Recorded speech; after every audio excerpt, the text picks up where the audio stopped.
নমস্কার বন্ধুরা, আজ আপনাদের সঙ্গে একদম কম সময়ের মধ্যে 1 কাপ সুজি আর সেদ্ধ আলু দিয়ে এই নাস্তাগুলো বানিয়ে দেখাবো। স্কুলের টিফিনে বা সকাল বিকালের টিফিনে খুব সহজেই তৈরি করে নিতে পারবেন এই নাস্তাগুলো।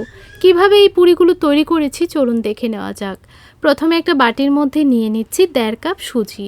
এখানে ছোট একটা কাপ মেপে নিয়ে নিলাম সুজিগুলো। আপনাদের পরিমাণ বুঝে আপনারা সুজির পরিমাণটা নিয়ে নেবেন। এখন সুজিটা যেন ভিজে যায় সেই পরিমাণটা বুঝে জলটা দিয়ে দিলাম। কাঁটা চামচ দিয়ে খুব ভালো করে জলটাকে মিশিয়ে নিতে হবে। ঠিক এই রকম একটা ডো তৈরি করে নিতে হবে। এখন এই সুজির মিশ্রণটাকে একটা বড় বাটির মধ্যে ট্রান্সফার করে নিচ্ছি, তাহলে আমার মাখতে খুব সুবিধা হবে।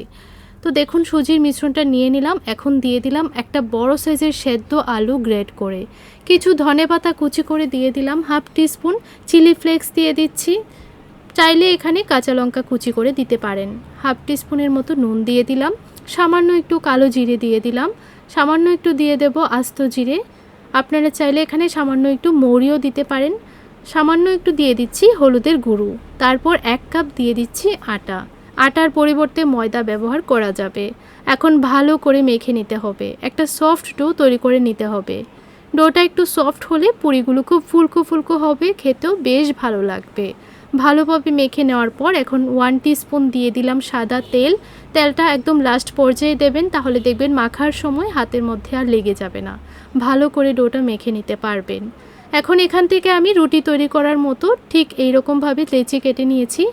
এখন এটাকে রুটির আকারে বেলে নেব। খুব বেশি পাতলা করবেন না, একটু মোটা করে বেলে নিতে হবে। আর এইভাবে রুটির মতো করে বানিয়ে নিলে আপনারা অনেকগুলো পুরি একসঙ্গে তৈরি করে নিতে পারবেন। এখন একটা স্টিলের গ্লাস দিয়ে পুরিগুলোকে কেটে নেব।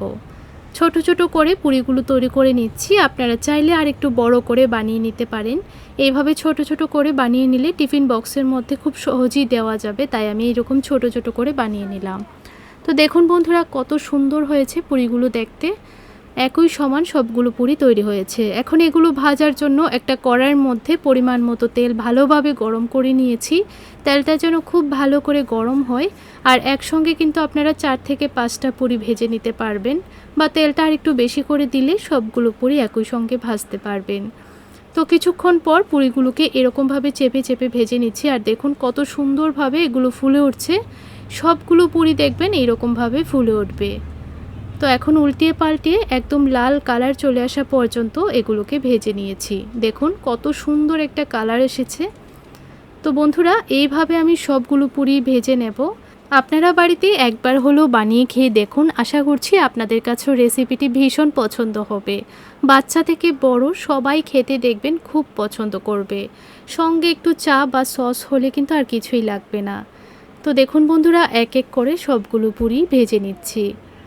রেসিপিটি ভালো লাগলে চ্যানেলটিকে সাবস্ক্রাইব করে রাখতে পারেন। এই ধরনের আরও নতুন নতুন রেসিপি আমার চ্যানেলে দেওয়া আছে, চাইলে চ্যানেলটি ভিজিট করতে পারেন। আর লাইক শেয়ার কমেন্ট করে জানাবেন আপনাদের কাছে ভিডিওটা কেমন লাগলো। তো দেখুন সবগুলো পুরি আমার ভাজা হয়ে গেছে। এখন একটা প্লেটের মধ্যে পুরিগুলোকে সার্ভ করে নিচ্ছি। তো বন্ধুরা আজ এই পর্যন্তই, দেখা হবে পরের রেসিপিতে। ততক্ষণ আপনারা ভালো থাকবেন, সুস্থ থাকবেন। ধন্যবাদ।